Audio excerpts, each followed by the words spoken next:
And I just have to know, why did you slap Eddie House in the back of the head? What's going on, y'all? It's your boy Mark Haynes, and welcome to year one.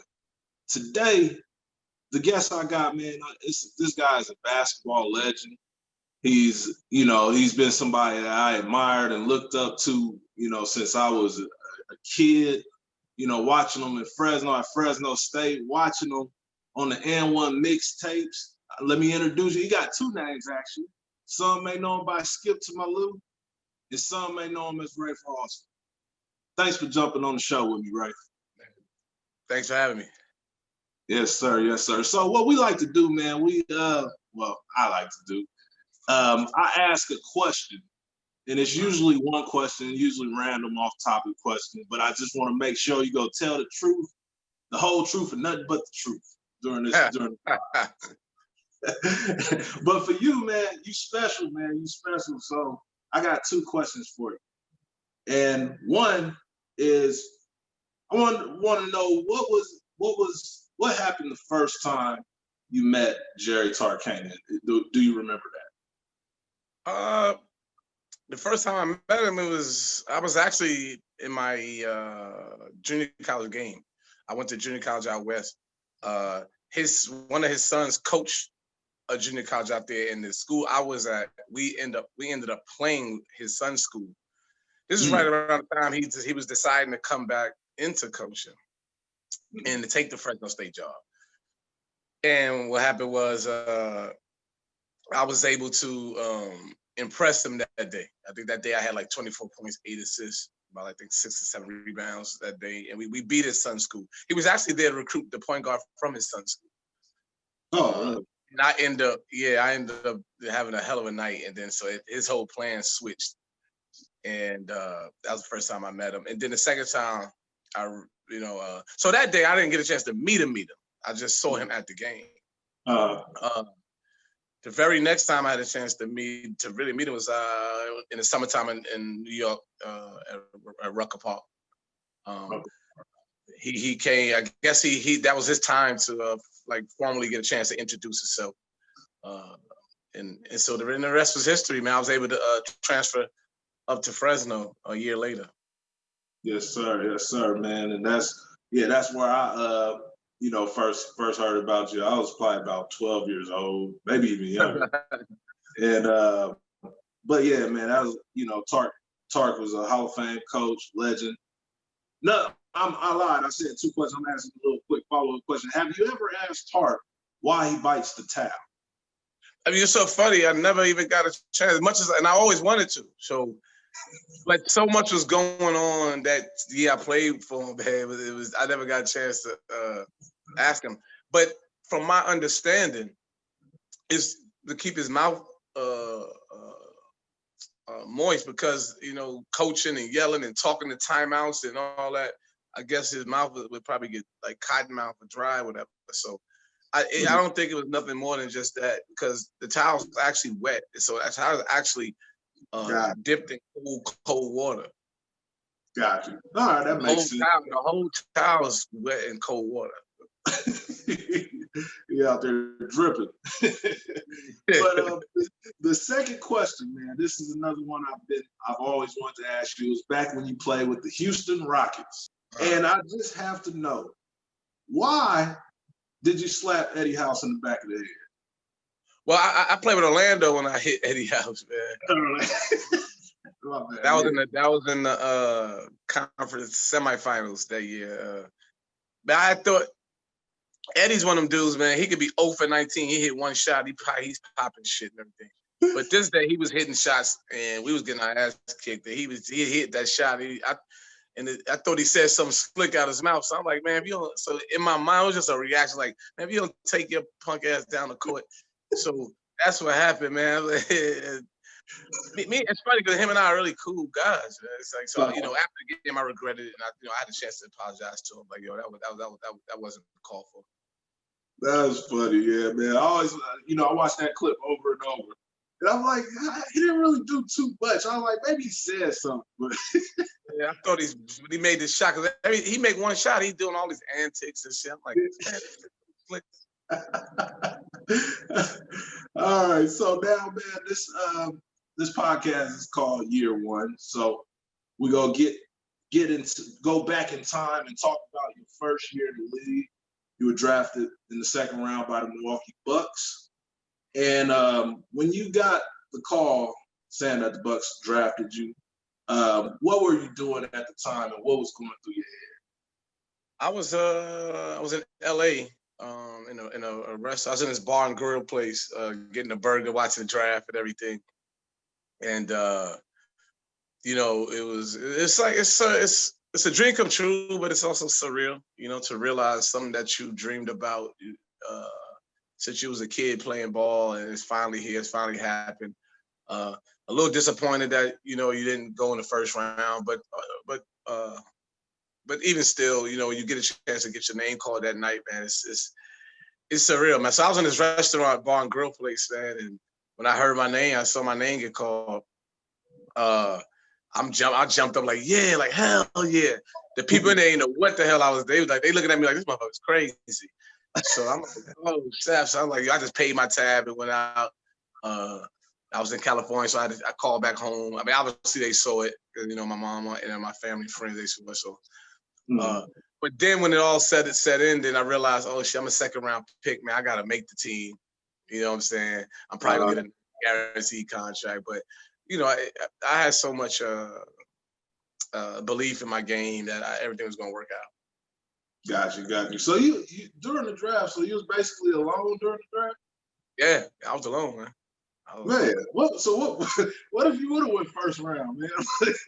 So be it. I mean, whatever happened. I thought it would be best that I be alone, just in case something. You know what I'm saying? Because I entered the draft early as a junior. I came out as a junior. And so if it don't have, like, say my name wasn't gonna call, at least I got the peace of mind to deal with it right there, and then I could make a phone call and see what's next. You know what I'm saying? Okay, you didn't get drafted. Well, what's next? Talk to my agent. Like, what's next? So, but everything worked out. True. So you get into the league. Do you remember if you had any big purchases that you regret? Nah. It's so crazy.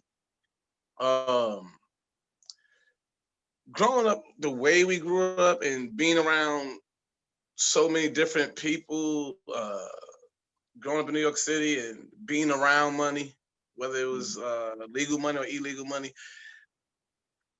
a lot of stuff didn't really impress you because you've been around. The only thing that can really impress you is a huge house. Right. You know what I'm saying? And maybe an exotic car. You know what I'm saying? But everything else wasn't gonna be impressive because you see the jewelry, all that wasn't gonna impress me. So, and plus, at the time, my first year, I was only making like $236,000. So back then, the second round pick, the money was totally different than what it is now. Right. So about 1997, 98. So, so I couldn't really purchase too many things, So it wasn't, but. It's so weird because at the same time, I still was the breadwinner in my family. I'm still making the most money in my family. Even though I'm making $7,000 that year. So, but a lot of that stuff, like I said, having been around and being amongst and in different circles, man, a lot of that stuff did impress me at the time. Right. I had on one of your old teammates. I had him on earlier, Michael Redd, and his answer was kind of the same. Yeah, it's kind of the same. Like I say, Mike is different, man. Mike was real spiritual, still is. Mike was he grew up around in the church. So Mike was another one that none of that stuff was gonna bother him. If I know Mike right now, Mike still probably got every last dollar of his contract. So also in that year, you just became a professional or NBA player. Say that. In the NBA, and like you said, being drafted is surreal and everything. And another thing that I imagine is surreal is being on a video game. Back then it was NBA Live, and then I think NBA 2K was just coming out. Right. What was it like to have your avatar on an actual video Man, it was fun, man. Even now, but back then it was definitely fun. It's like, man, here's the thing: you don't ever want to play with the other teams, or you know what I mean. It's just like, man, why would I use them when I could be myself? Even if my attributes wasn't as good, it's like I would still be myself. You know what I'm saying? Yeah. Every day, every night, I'm playing myself, so that was the cool part about it, man. It's like, man, I'm on the game, and I remember going to the store, and back then most of the games in the back was in the back of the store. Yeah. The corner store. You know what I mean? Yeah, so we getting quarters, playing NBA Jam and all this different games. So I'm like, yo, now I'm on the game, yo. You know what I'm saying? So it's crazy, man. And then just recently they put me back on the game, just on 2K21. So Right. so it all came back full circle this year. It's like, oh, I'm on the 2007, 2008 Rockets. So I was telling my youngest son, like, I said, you using all of you ain't gonna play with your dad? You ain't gonna use your dad on the game? But he told me, like, yo, he said, because my overall is like 70 something or 71 or something. So that's considered trash right now on the game. It be your old people sometimes. Yeah, he told me, yo, your attributes is whack. I said, all right. And being a rookie, I'm sure you had to go, even though you were a legend before even being in the NBA. You was already a legend. Everybody knew who Rafer Alston was. And but you're a rookie. Usually rookies get a little hazing and things done to them or whatever. Were you picked on that you can remember anytime? Well, it's not considered picked on. It's just called rookie. Is rookie duties. Mm-hmm. You know what I'm saying? So I had a lot of rookie duties, man. It's fun though. It's nothing everybody had to go through at that time, even before when I got in the league. So it was pretty cool. Like one time we was in Roof Chris, and they was like, man, Skip, you gotta sing the OJ song in front of the whole restaurant. So we was on a road too. We was on a road. We was in Indianapolis. We getting ready to play the Indiana Pacers the next night. And about 7 of us went out to eat Roof Chris, and it's like, yo, Skip, man, you gotta sing in front of the whole restaurant, man. So I had to do stuff like that. I also had to like Milwaukee, it's always snowing, cold out there. One day we landed from a road trip and it's snow. It's like, Skip, man, you gotta help get some of the snow off some of the guys' cars and stuff. And so my girlfriend at the time was staying with me. She waited in the car to pick me up right there. Like we fly charter, so she's right there waiting for me. What the hell are you doing? I said, man, I got get to know these people's cars and stuff. The good thing about it, I was a good rookie. If you're a good rookie, you do all the stuff. I used to help the equipment manager move land, help him get the equipment off the thing. But at the end of the year, I was just a good rook. They hand you a big envelope full of hundreds, man, at the end of the year. So everybody, the coaches, put in all the players, man. They're like, you're a good rook. And it was cool. That's what's up, man. I bet that sound worth it right there. Scoop a little ice here and there. Bring some meals and get a couple of hundreds at the end. Yeah, I'll take that. So, also during the rookie year, I feel like I say that a lot. Also during the rookie year, you meet a lot of people. You meet a lot of people that maybe you haven't seen, or met from on the court to celebrities off the court. Is there anybody that you remember that had Skip to Malou starstruck? Man, I gotta think back. I met her. I don't know if they had me starstruck though. That's crazy. See, that's what I'm saying. It's like just being a New Yorker, we run across everybody. Everybody, yeah. So when I was playing like in Rucker Park, celebrities would come there. Mm-hmm. You know what I mean? From the P. Diddy's to the Denzels. So I had a chance to see some of them people, Bill Clinton in Rucker Park, and say hello. Got a chance to shake hands with all of them. You know what I'm saying? I mean, I can't really say I met them all, man. I remember meeting Gabrielle Union way before she's Gabrielle Union now. You know what I'm saying? Right. I remember meeting Mariah and all of them. You know what I'm saying? So, so man, you was that different type of rookie, man. You was already it's tough to say, man. But I remember one time meeting Tamia and like Deborah Cox. And this is at the height of their career. I could probably say that was probably starstruck a little bit. Like, damn, like I remember riding. I'm thinking I'm riding my car, listening to y'all music right now. You know right? Yeah. Woo. Yeah. To me and Deborah Cox, man. To bring back memories right there. Yeah, that's what I'm saying. I was like, wow. Yeah. All right, Skip, man. This question, man, I'm gonna say pause. I'm gonna say pause right now. Okay. This is the question. My podcast is sponsored by Manscape. And I have a question I gotta ask you. And you know, as many times as I ask men this, it sounds bad. As many times as I ask men this. I can only imagine where you're going with it, but go ahead. I can only imagine. It don't get easier. Right. Are you familiar with the term Manscape? Yeah, hell yeah. Do you Manscape? Yeah.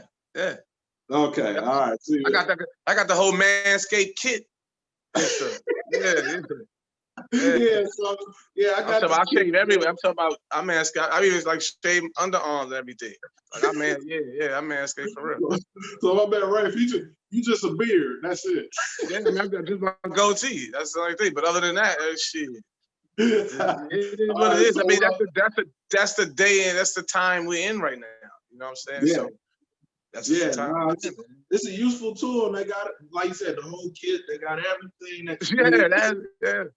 I was surprised. Hey, look, the part about it is it only sounds weird when you ask it because you're like, man, I can't be about to ask this man and stuff. But after you get past that point, people be like, nah, I got the Manscaped kit. Like I went and bought the kit and everything. You know what I mean? So yeah. See, all right, man. You made me feel it was easier, man. So it's just asking when it getting that. Once you get past the asking part, the asking part is the toughest part. Because now everybody can look at you like you feel like, man, what's up with you though? Yeah, because like I don't really care, but you know, but yeah, man. So viewers that's watching and listeners as well, if you want to jump on Team Manscaped like me and my guy Rafe here, I have a discount code that'll get you 20% off of whatever you purchase, and the discount code is year1, spelled like it is, year1, the words, and go to manscaped.com and you know get cleaned up, man. Your lady will love it later. Yeah, no, for sure. Hey, so Rafe, man, I'm gonna let you get out of here, brother. I appreciate you jumping on year1 with me, man. If you got anything coming up or you want to, put out your Instagram handle and stuff, the floor is yours. Man, I just got, my Instagram is official Rafer _Alston. That's it, man. Nowadays, I'm just, in case people want to know what I like, because a lot of people are like, what them old athletes doing? I train, coach youth kids. I was scouting for the Timberwolves for the last 2 years, but I'm not doing that at this time. But I just stick with ball and living in Houston, man. Just enjoying life. That's what's up, man. H-Town. Hey, and why isn't your page verified? Say that again? Why isn't your Instagram page verified? Why you got the blue check? I don't know. I'm not even so funny, dog. I'm not even technology savvy like that when it comes to social media. Yeah, like some people like, yo, man. Some people like, yo, I requested you. I'm like, all right, let me go see. I don't know. I don't post every day. You know what I'm saying? So, I don't even know what that means. If it's the blue check, I don't know. Yeah, we gonna get your check, man. But it's official Rafer _Alston. I know some other people got some other Skip to my Loop pages and Rafer's page, but official Rafer _Alston.